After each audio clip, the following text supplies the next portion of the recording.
যে গার্লফ্রেন্ডের জন্য আপনি জীবন দিচ্ছেন তার কথা আপনার মনে থাকবে না? যে স্ত্রী সন্তানের জন্য আপনি সারা জীবন দুর্নীতি করে গেলেন তার কথা আপনার মনে থাকবে না?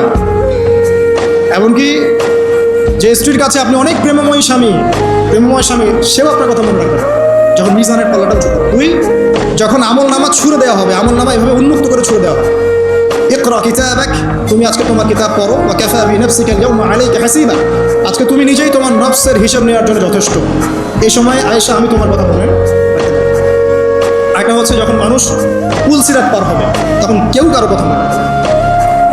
এখান থেকে শিক্ষা কি? নূহ আলাইহিস সালামের পরিবারের সদস্য হয়েও তারা আল্লাহর আনুগত্য না করার কারণে জাহান্নামে যাচ্ছে।